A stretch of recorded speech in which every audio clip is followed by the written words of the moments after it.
Welcome to this episode of Meet Me in the Middle. I'm Kirsten Cole. I'm so excited to be here with you today because we are talking about one of the most important health topics that you can dive into for yourself, for a loved one, for your best friend. It's about your heart health. And really, this impacts each and every one of us because it is the number one killer of all of us. So we need to talk about it. And there was a really important headline that came out about the way so many of us use to prop up our sleep through just a natural supplement and how it is now being looked at and how it is adjacent to heart disease. Wow, so much to unpack here. We want to get right to the meat of it. And so I have brought in one of the foremost heart experts in our area, Dr. Kanika Modi. Thank you so much for being with us this morning. You're an advanced heart failure cardiologist with Hackensack Meridian Health. That's a lot. Tell us what that means in your day-to-day. Am I seeing you if I'm at the beginning of my heart health journey because I'm in midlife and I want to be proactive about my heart health? No, so actually advanced heart failure is a field that kind of comes after the major heart events that happen in someone's life. So someone who's had years of high blood pressure and then their heart is not able to meet the demands of day-to-day life, they usually are referred to a heart specialist like myself. The other really big group of patients that comes to see me are the patients who come in after a massive heart attack. They've had some damage to their heart and their cardiologist is no longer able to manage their heart health. At that point, they come to us. So our field is really kind of trying to get a patient to their natural lifespan without, really failing and being miserable. So we're blessed to have you in our midst, but we're hoping to never walk into your office. Exactly. So hopefully it's a very brief meeting for a loved one, but not for yourself, yes. And tell me how much of what we do in our day-to-day, the choices that we make, the lifestyle choices that we do have control over, how much of that dictates whether or not we will ever see you or somebody like you in our lifetime? So we always talk about nature versus nurture, and there is a component that is hereditary, but a lot of the things that affect our heart health do come from our day-to-day lifestyle. Hence why we're trying to give our kids the best lives that we can, the healthiest health patterns, so that as adults, we can really enjoy a healthy life. And so I'm a novice. I'm a journalist. I read and digest a lot of headlines, and I'm really interested in health, especially in midlife, because I really want to get past that final third of my life in a thriving kind of way. And so I feel like this is a really exciting time for heart health and overall health and what we can control in our lives to dictate a better final outcome. I agree with you 100%. I think that while as kids, we are really kind of following what our parents teach us, as midlife adults, I think we can really embark on a very healthy lifestyle, be really conscious of the decisions we make, and also learn how to balance things. We try to go through these fad diets sometimes, or these, I'm going to exercise every day. Really, it's in midlife, I think we're mature enough to understand what can we do that we can sustain so that we can continue to live a happy life, but also enjoy ourselves. Right. And so that means we need to move a lot more. We need to get a handle on our weight. Yes. We need to get a handle on our stress. Absolutely. And the reason why you and I are here today, we need to sleep. Talk about the importance of sleep and what we should be doing. Yeah, so sleep is one of those things that we just take for granted as teenagers. It's how late can I stay up and let me cram for that exam or that party at night. But as adults, I think we realize how much of our body recharges during sleep. It's a time for us to process the stress of our day. It's a time for our body to rest, and really establishing those healthy triggers, keeping the phones away, keeping the screens away, really having something that calms you down to sleep is really helpful. We are in an era, as the article that we're about to talk about, where there's a lot of medication supplements and a lot of different supplements that we could use. But I really feel like the core of this is really just learning how to turn our minds off, rest our bodies, and get that sleep so we can recharge for the next day. I feel like I first heard about melatonin maybe 20 years ago, and it was so novel. And now it's almost like aspirin or Tylenol. It's just something that I would think many of us have as a go-to. It's unregulated. It's available over the counter. You and I were talking about it gets blended with all sorts of things. It comes in children's gummies. We need to think about just how powerful melatonin may be and what it may be doing.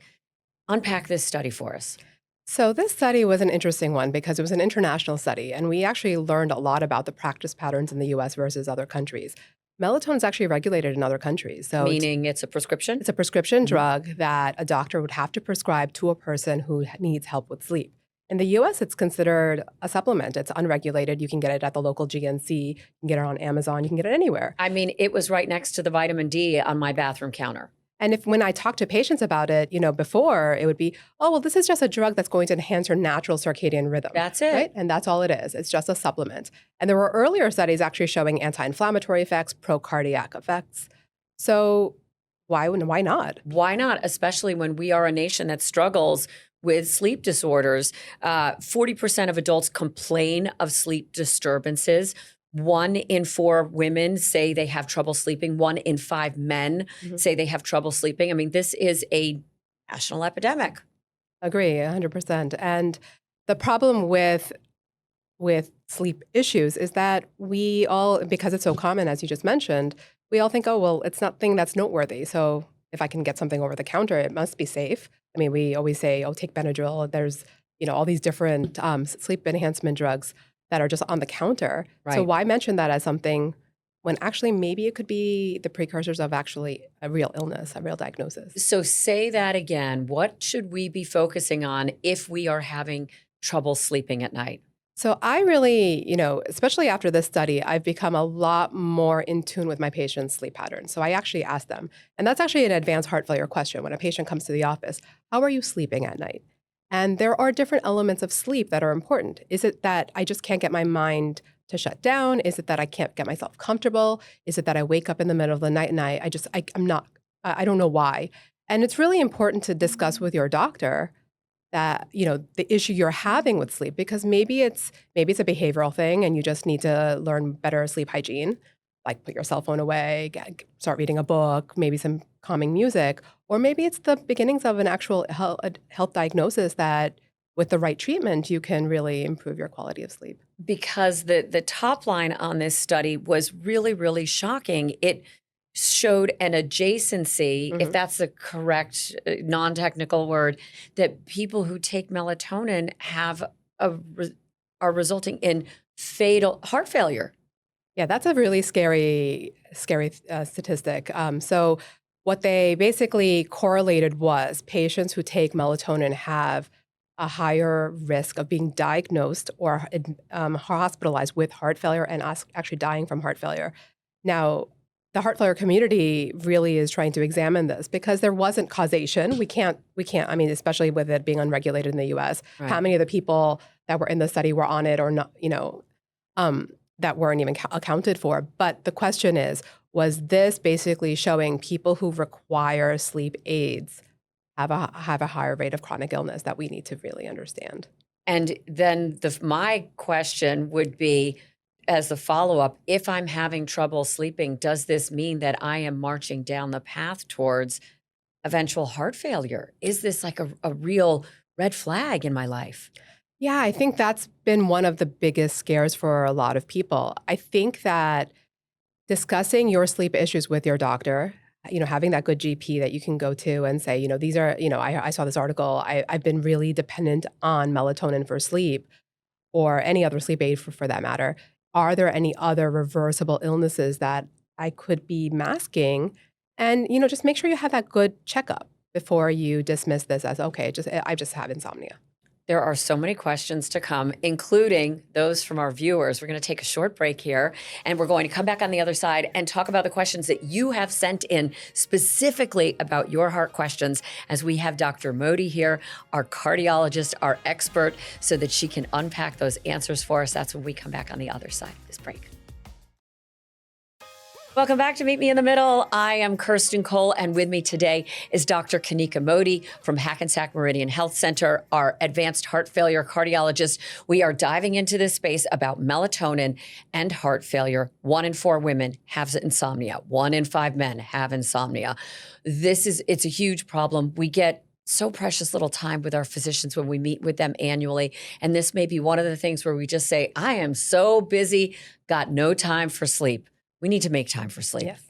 How important is it? Sleep is very important. That's the time that our bodies recharge. That's the time that we are able to take all that stress of the day, process it, and let our bodies rest. Without sleep, we all know that the day after we don't sleep well. We're exhausted. We're not able to think straight. We're not able to do those activities. We don't want to work out. My mental processing speed is down. My desire to eat Doritos is up. Yes. I do not want to go to the gym. I'm a crabby pants. I mean, it makes you feel like you're run over by a truck. Absolutely. So let's talk about the questions that came in from viewers so that we can dig into those spaces. If I can't use melatonin, because now we're concerned about the safety of it, what should I use for the nights when I can't get sleep? There are a lot of things on the shelves. What should we be doing?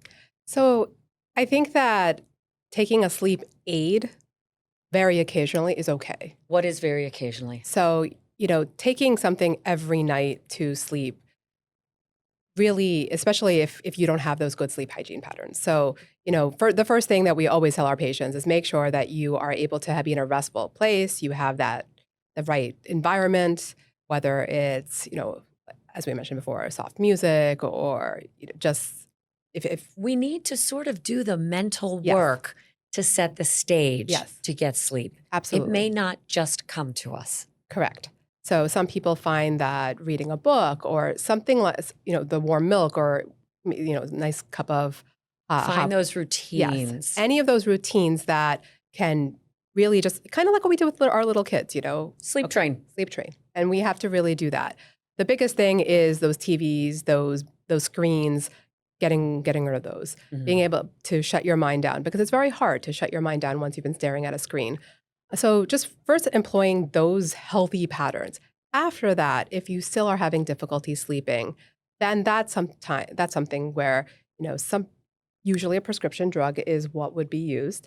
I think I still am allowing my patients who have known diagnoses of health issues that they are having well controlled take melatonin. I haven't stopped it for those types of patients, but for the run-of-the-mill patient who doesn't really have a known diagnosis, taking melatonin every night is really masking something else, whether it is a lifestyle issue or it is a health issue. What if we're taking it, I don't want to put you on the spot, I'm putting you on the spot, once a week? Yeah, I think once a week is not horrible. But I think dismissing insomnia as just I can't sleep is a problem. Is a conversation that you need to be having with your doctor. Agree. And especially I'm going to bring into women because this is Yes. about sort of midlife. We should definitely be talking to our doctors about menopause and sleep quality and possibly hormone replacement therapy as well, because this is a big part of it and it can send you on a downward health spiral if you're not sleeping. Absolutely. There was a lot of data a few years back that hormone replacement therapy was not good for you. And now there's new data coming out. So, there's always new treatments, new understandings of health physiology, and just having those open conversations with your doctor. And making sure you have a doctor that you can have these conversations with.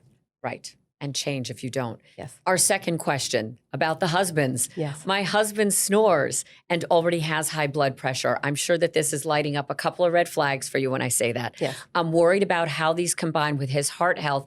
Should he take sleep medication to get him more sleep? So high blood pressure and snoring go hand in hand. They are both issues that come from poor health, usually. So too much weight, too much weight, too much weight. Alcohol sometimes. Sometimes alcohol, sometimes caffeine, not enough exercise. So treating the high blood pressure, treating the snoring. Usually snoring patients have sleep apnea, which is also now leading to worsening high blood pressure, and it's this vicious cycle. Having all those things addressed rather than taking a sleep aid would be the right thing to do. And then sometimes in conjunction with that treatment would be a sleep aid that would be prescribed and regulated by the doctor. So again, these are more conversations that we Yes. need to have. I feel like I should get an ice cream punch card for everybody I'm going to be sending to you. But that we need to have these conversations. Absolutely. And if you have somebody in your life that is reluctant to have them and you love that person, send them to the doctor and encourage them. I'm talking to my husband, Rocco, here. But we frequently, as the moms and the wives and the caregivers, need to continue to nudge those loved ones. Absolutely. It's the worst thing to do is say, well, if I don't go see someone, or, it's fine, because there are treatable processes. Once you get to a point where it's untreatable or very severe, then you're then you're dealing with really scary options. So, the preventative care is really important ahead of time. We want people to get this taken care of before they need to come in proactive to your space, and they're having to deal with real severe interventions. Absolutely. Just to extend their life. Absolutely. Our last question is, I'm already 20 pounds overweight. My doctor's warning me I'm pre-diabetic. I'm a working mom who drives the kids to activities after work. It sounds like this woman has zero time in her life. What should I prioritize to keep my heart healthy? If this isn't every woman's story, I don't know what is. Yes, and it's the biggest struggle for all of us, being the working mother who wants to spend that precious time you have available with the kids. Trying to work on the weekends, trying to work in physical activity that you can do with the kids. Anything that you can do to get yourself moving is important. I think that's the best way to first of all, process all the stress, bond with the kids, and establish healthy lifestyle for all. We have already done an episode on GLP-1s and reduction of weight. How vital is weight reduction in the heart longevity space? So GLP-1s have opened up this brand new understanding of how many disease processes affect people, specifically women. We find that weight is a very strong driver of inflammation. Inflammation is the detriment to our bodies. Inflammation, it comes from high blood pressure, it comes from weight, it is related to sleep apnea, it's related to arthritis. All those ailments that we talk about all stem from inflammation, and weight is the driving factor. So in addition to drug-aided weight loss, having that exercise, increasing that cardiovascular, and people think, oh, exercising is just to lose weight. No, exercising actually helps the blood vessels function better. It also reduces inflammation, it builds muscle. The biggest issue with GLP-1s alone, is that you lose muscle mass with that. So you have to do any of those medical treatments in conjunction with exercise. I hear the tough mom in everything that you say. You want us to do the work as well. There's no magic bullet. Absolutely. But if I could give you a magic wand and you could change one thing in all of our lives, what would that gift be? What would you say? I want you to be able to do this. I think if all of us had in our lives a built-in time just to exercise and be able to focus on ourselves, even if it was a half an hour every day or an hour every day where we were reimbursed for it, we didn't have to worry about someone taking care of our kids, and we could just focus on ourselves for an hour a day or something non-toxic, of course. So we don't want to be like, right. But I think that we need that hour back. We don't have that time. We're all struggling for the same thing. We are, and everything is sort of pulling at our time bank, whether it's commuting or giving to the kids or trying to create a healthy meal. It's there. You always feel like it's 2 steps forward, 1 step back. Absolutely. Absolutely. And now with cell phones and the internet, we're working all day. Even if we're not at work, we're working or we're doing something that's not constructive to our mindset and our health. Absolutely. Okay, well, we've dug into your questions. We're going to take a short break. And when we come back on the other side, we're going to get to Dr. Modi's wish list, how she would like to see you improve your life so that you never have to become her patient, despite the fact that she's the best in her field. That's when we come back.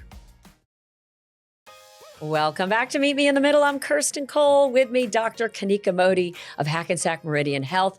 Of course, you are an advanced heart failure cardiologist, which means when you really get to the difficult part in your life. But there's so much that we can do to keep ourselves healthy right now, throughout. First of all, when should I see a cardiologist?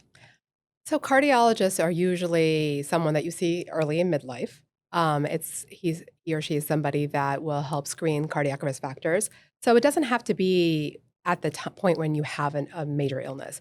It can be in conjunction with the primary care usually we're seeing patients that come in with a stress test, high blood pressure, echocardiogram, which is a sonogram of the heart, or an abnormal EKG. But having somebody like that in your life who is now more focused on the preventative care is important. So how can we prevent? What can we do? Is there anything here that is earth-shattering, that's a great big medical secret, or are these a lot of the things that we already know? It's a lot of the things that we already know, really prioritizing our heart health with cardiovascular exercise, really having that healthy diet, the healthy lifestyle with as much of the natural foods that we can eat, less processed, less red meats, less of the oxidative damage foods that we have in our fast food lives, and really getting that proper sleep in a natural, restful way. I really feel like those are the main things. So talk to me about the exercise part. Yes. It's time. It's finding the time and carving it out. I try to think about exercise in like sips. Hmm. Whenever I can take the stairs, do that. If Absolutely. I can park my car farther away and walk and push a grocery cart, do that. Anytime I can take the dog out for an extra 20-minute walk and get a little brisk, do that. Absolutely. It's all additive in the end. Having that cardiovascular, like you said, taking the stairs, that's wonderful. I mean, if you go to a gym and watch people work out, they're doing HIIT training as well. This is HIIT training, right? It's short spurts of exercise that's focusing on cardiovascular health. And it actually makes it fun too. And then talk to me about you touched on processed foods. Yes. It is so hard to find a prepared food that does not have a lot of added ingredients that are really not very healthy for you. How much does this impact us? Yeah. So the cheapest preservative out there is salt.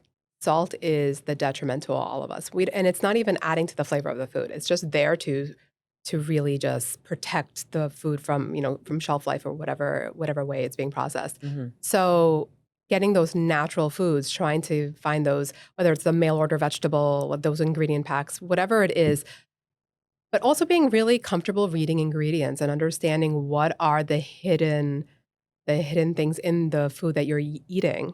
Because sometimes some of the prepackaged food may be okay, but really it's just trying to enjoy the flavors of the food and not having all that added extra stuff in it. And then we are here today to talk about the sleep component. Give us the number. So, most adults need somewhere between, I think realistically, somewhere between 7 to 9 hours of sleep. How many of us have that? I don't know who this unicorn fairy is Yes, that gets exactly. 9 hours of sleep. Exactly. Especially with a commuting Exactly. lifestyle. So it's that usually most adults are getting somewhere between 6 to 8. Six is probably the more majority of people. But having that 6 hours of restful sleep is much better than this broken sleep that we tend to have. What do you think about wearables when it comes? So I wear an Oura ring. Some Yes. people like a Whoop or an Apple Watch. Is this adding to our stress level, or is it providing us with valuable feedback that, it's time to buckle down and not do that one extra thing that you're trying to shove into your day and get to bed? I think that it's definitely dependent on the person. Some people really like having that feedback. They need to know what they're doing. They need to know what the quality of their sleep is. And it's sometimes eye-opening, to see, wait a minute. I was waking up this many times in the middle of the night, or I Right. wasn't in REM cycle. And actually, it's been eye-opening for a lot of my patients because we've been able to understand what is the crux of the problem. Why can't they sleep? Or why don't they feel rested at night? So I think that some people find it very stressful to have this information. It's like their report card. Mm-hmm. So, I mean, I think it depends on the person, but I think for most people, having that feedback is important because we never really know unless you have someone next to you who's watching you sleep. For those of us who are looking for more data, Yes. do you have a number for how much REM we should be getting each night and how much deep sleep we should be getting? No, I think that we try to have as much REM as we can get. Some people are rested without having full REM cycle, those three REM cycles. So I think it's person specific, but trying to get into REM sleep is really important. Deep sleep is important because Yes. it allows us to repair Yes. those cells to physically kind of reboot, Yes, right? And this is absolutely. important for heart health. Absolutely. And then REM is especially important for the the mind. cognitive function Absolutely. as well. Yes. We need to have another whole session where we sit down and talk about cognitive functioning and heart and how those two line Oh, up. absolutely. How about a part 2? Sounds great. I like it. Dr. Kanika Modi, thank you so much for being with us today. We appreciate you. We appreciate you here on Meet Me in the Middle. Make sure you hit me up on social media channels so that you can continue to send your questions my way so that I can bring in the next guest so that we can help you thrive and survive in the last third of your life. I'm Kirsten Cole. Thanks so much for being with me today.